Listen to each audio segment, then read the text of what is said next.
안녕하세요. 오늘은 신앙의 디딤돌 세 번째 시간으로요. 어떻게 하면 신앙생활을 잘할 수 있을까에 대해서 같이 나누고자 합니다. 우리가 저번 시간에 믿음이란 무엇인가에 대해서 말씀을 드릴 때 히브리서 11장 1절 말씀을 말씀드렸습니다. 믿음은 바라는 것들의 실상이요 보이지 않는 것들의 증거다라는 부분을 말씀드렸는데요. 그 밑에 2절에 가면 선진들이 이로써 증거를 얻었다라는 부분이 나옵니다. 그러면서 이 믿음의 선진들이 어떻게 그 응답을 받았는지, 어떻게 신앙생활을 했는지가 쭉 이어지고 있습니다. 그러한 믿음의 선진들의 내용들을 쭉 보면 가장 중요한 부분에 공통점이 있다는 것을 깨닫게 됩니다. 그것은 그 믿음의 신앙생활 속에 반드시 따라오는 부분이 있는데, 그것이 그 믿음으로 말미암아 이루어지는 과정까지의 중요한 밑바탕이 되고 있는 인내라는 그런 성품입니다. 신앙생활 할 때 바로 이 부분을 저희들이 너무나 중요시, 또 그것을 통해서 하나님이 우리를 인내의 과정들을 통해서 우리의 마음을 부드럽게 만들어 가신다는 것을 깨닫게 됩니다. 히브리서 10장 36절에서 39절에 보면 그래서 이렇게 중요한 부분을 가르쳐 주고 있습니다. 너희에게 인내가 필요함은 너희가 하나님의 뜻을 행한 후에 약속하신 것을 받기 위함이라. 그렇습니다. 우리가 약속하신 것을 받기 위해서는 인내라는 것이 꼭 필요하다는 것입니다. 그래서 신앙생활 가운데 이 인내는 우리가 정말 중요시 여겨야 되는 중요한 성품 중에 하나입니다. 인내가 무엇일까요? 이 인내라는 부분을 설명할 때 그 인내를 밑받침을 받쳐주고 있는 중요한 믿음의 본질 세 가지가 있다는 것을 알 수가 있어요. 그것은 바로 믿음, 소망, 사랑입니다. 고린도전서 13장에 보면 바로 그 믿음, 소망, 사랑을 이렇게 인내와 함께 설명하고 있습니다. 13장 7절입니다. 모든 것을 참으며 모든 것을 믿으며 모든 것을 바라며 모든 것을 견디느니라. 이 고린도서 13장은 사랑장으로 유명하지만 거기에 그 오래 참음에 대해서 설명을 할 때 모든 것을 참는 자들은요, 모든 것을 믿게 되고요, 모든 것을 바라게 되고요, 그래서 견딜 수 있다라고 말씀하고 있습니다. 신앙생활에 있어서 그래서 이 인내라는 것은 믿음, 소망, 사랑과 함께 하나님의 뜻이 이루어질 때까지 견디는 것을 말하는 것인데요. 그래서 신앙생활을 주의할 점은 아까 제가 읽었던 10장 36절 39절에 보면요. 38절에 나의 의인은 믿음으로 말미암아 살리라. 또한 뒤로 물러가면 내 마음이 그를 기뻐하지 아니하리라 하셨느니라. 뒤로 물러가서는 안 된다라는 것을 또 가르쳐주고 있습니다. 우리는 때로는 이 인내의 시간이 또 너무 길기 때문에 신앙생활 속에서 하나님의 응답이 더디다는 이유 때문에 낙망하고 주저하고 좌절할 수 있는데요. 그럴 때 하나님께서 말씀하십니다. 견디어고 인내할 때, 뒤로 물러서지 않을 때 하나님께서는 반드시 응답해 주신다고 말씀하시는 것이죠. 그래서 이 인내의 과정 속에, 인내를 오랫동안 하나님의 말씀을 기다리는 과정 속에 끊임없이 찾아오는 우리의 유혹의 그림자가 있습니다. 그것이 하나님을 중심으로 하나님 뜻 가운데 열심히 살려고 할 때 방해하는 부분인데요. 그것은 크게 세 부분을 설명해 주고 있습니다. 돈과 명예와 교만입니다.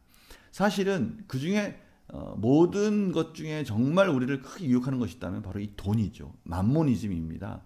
이 맘모니즘이 우리에게 구원을 줄 수 있다라는 가장 큰 유혹의 그림자입니다. 우리가 이런 유혹의 그림자를 물리쳐야 됩니다. 사실은 돈 이면에 그 모든 것을 주관하시는 하나님을 보아야 되는데요. 이 돈이라는 그림자가 너무 커서 그것 가운데 잠시 유혹을 당해서 덮어질 수가 있습니다.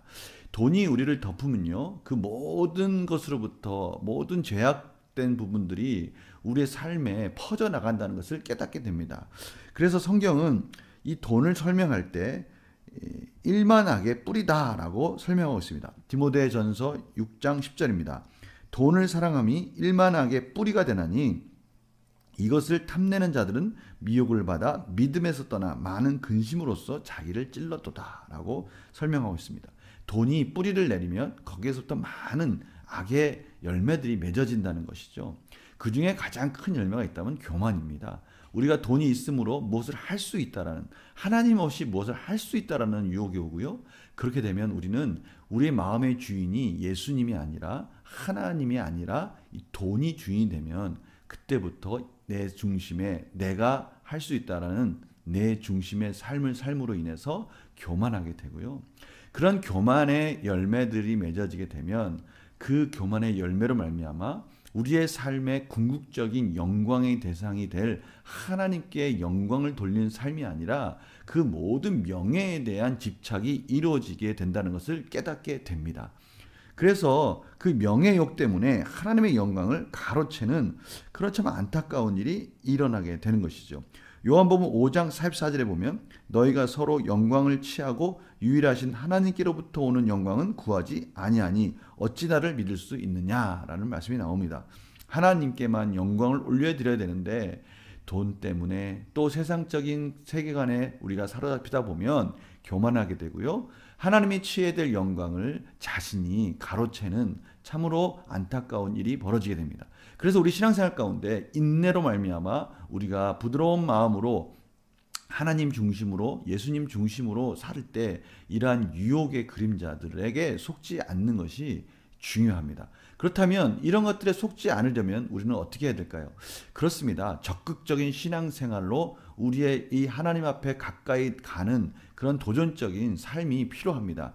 적극적인 삶에 필요한 가장 중요한 것은 우리 삶 속에 무엇을 선택하고 결정할 때 하나님 중심의 삶을 결정하는 것이 가장 중요합니다. 로마서 14장 8절에 보면 우리가 살아도 주를 위하여 살고 죽어도 주를 위하여 죽나니 그러므로 사나 죽으나 우리가 주의 것이로다 라는 말씀이 있습니다. 그렇습니다. 우리가 유일하신 구원자 예수 그리스도를 믿음으로 말미암아 이제 하나님의 백성이 되었다면 우리의 모든 삶과 모든 중심은 하나님 중심으로 살아야 된다는 것을 말씀합니다. 이것이 적극적으로 살아야 되는 가장 중요한 이유입니다. 하나님 중심으로 살려고 적극적으로 할 때 우리는 하나님 앞으로 더 가까이 갈 수 있고요. 하나님 중심의 삶을 살아낼 수 있는 것입니다. 두 번째는요.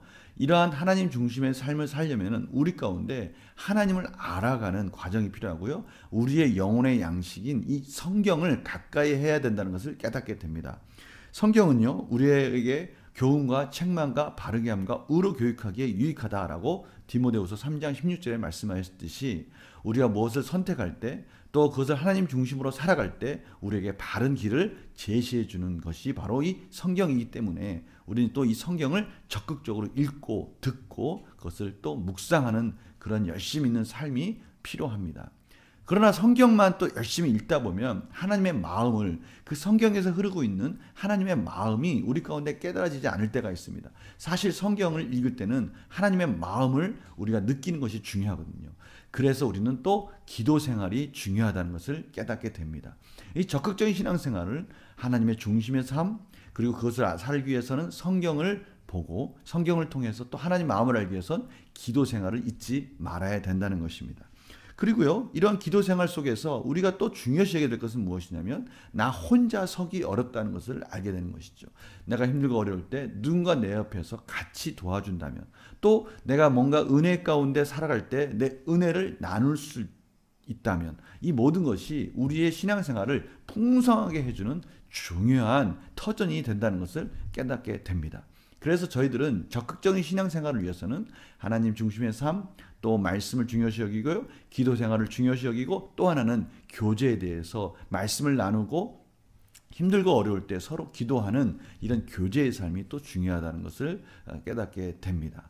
그리고요, 이런 교제의 삶 속에서 또 하나 우리가 하나님 앞에 더욱더 중요한 부분은 제가 믿음과 구원의 관계에서도 말씀드렸지만 우리가 마음으로 믿어 입으로 시인하여 구원에 이른다고 말씀하지 않았습니까? 우리의 삶 속에서는 또 이 전도라는 과정이 반드시 도전되어져야 됩니다. 우리가 전도의 현장에 나갔을 때 우리가 사람을 만나서 예수 그리스도를 시인할 때 그곳에 무수히 많은 이 영적인 갈등과 영적 전쟁이 일어난다는 것을 깨닫게 됩니다. 그런데요, 그런 것들이 우리를 넘어뜨리는 것이 아니라 그것이 우리의 신앙생활 속에 적극적인 신앙생활로 갈 수 있는 정말 유익한 하나의 통로라는 것을 깨닫게 됩니다. 전도라는 것은 어려운 것이 아닙니다. 우리 삶 속에서 내가 경험한 하나님, 내가 만난 예수님, 또 내가 신앙생활 속에서 여러 가지 겪고 있는 일들을 자연스럽게 옆에 있는 이웃에게 전하면 되는 것입니다. 이러한 전도를 통해서 우리가 또 적극적인 신앙생활로 나아갈 수 있는 것입니다. 또 하나 중요한 것이 있습니다. 그것은 우리가 하나님 앞에 나아갈 때 우리를 있도록 만들어준 여러 사람들의 헌신이 있었다면 이제는 우리가 그들의 헌신 가운데 이제는 내가 헌신할 수 있는 자로서 교회에 봉사하고 적극적으로 하나님의 사업을 위해서 하나님의 사역을 위해서 선한 일을 열심히 하는 자리에 나아가는 것입니다. 이것이 또한 우리에게 너무나 필요한 것이죠. 이러한 봉사를 통해서 우리는 더욱더 하나님 기뻐하시는 영광을 올려드릴 수가 있으며 그러한 헌신을 할 때 내 자신의 영적 상태와 또 내가 하나님 은혜 가운데 하나님의 축복의 통로가 되고 있다는 것을 발견할 때 우리의 신앙생활은 더욱더 복되게 되는 것입니다. 고린도전서 15장 58절에 그러므로 이런 말씀이 있어요. 내 사랑하는 형제들아 견실하며 흔들지 말고 항상 주일에 더욱 힘쓰는 자들이 되라. 이는 너희 수고가 주 안에서 헛되지 않은 줄 알미라. 바로 이 부분입니다. 우리가 하나님 안에서 열심히 달려갈 때 우리는 이 모든 수고를 통해서 하나님 나라가 이루어진 것을 깨닫게 되고요. 열심히 달려갈 때 그것이 바로 열매가 맺어지지 않지만 그 인내의 과정을 통해서 또 하나님이 일하시는 것을 깨닫게 돼요. 그래서 우리 가운데 중요한 이 신앙생활 적극적인 삶을 통해서 우리는 더욱더 충만한 하나님의 은혜와 또 믿음의 성숙을 이뤄갈 수 있는 것입니다. 성도님들, 지금 제가 이렇게 쭉 흐르고 있는 이 과정들을 한번 곰곰이 생각해 보시기 바랍니다. 유일한 예수 그리스도, 그 유일한 예수 그리스도가 누구신지에 대해서 분명히 알아야 되고요. 또 유일한 예수 그리스도를 믿는 믿음이란 무엇인가에 대해서 알아야 되고요. 또 그 믿음이란 무엇인가를 알게 되면 우리의 신앙생활이 어떻게 이루어져야 되는지에 대해서 또 깨닫게 되는 것입니다. 이런 과정들을 통해서 우리가 신앙의 한 단계 한 단계 디딤돌을 놓아가면서 그곳에 하나님의 말씀으로 견실하게 자라가는 우리의 삶이 되기를 간절히 축원합니다. 꼭 기억하십시오. 지금 이렇게 나누고 있는 이 모든 지식들은 성경을 알게 되고요. 하나님을 알게 되는 과정 중에 꼭 필요한 지식들입니다. 이러한 지식들이 가득 채워질 때 우리의 삶은 더욱더 하나님의 영광을 드러내는 삶이 되고요. 능력 있는 삶으로 나아갈 수가 있습니다. 이제 다음 네 번째 만남에서는 이제 성경에 대해서 더 구체적으로 나누고요. 이 성경이 어떻게 쓰여졌는지 그리고 이 성경 안에는 어떻게 구성되어 있는 것들이 여러 가지 내용들이 어떻게 조화롭게 또 무엇을 말씀하고 계시는지 이런 부분들을 가지고 같이 나누도록 하겠습니다. 안녕히 계세요.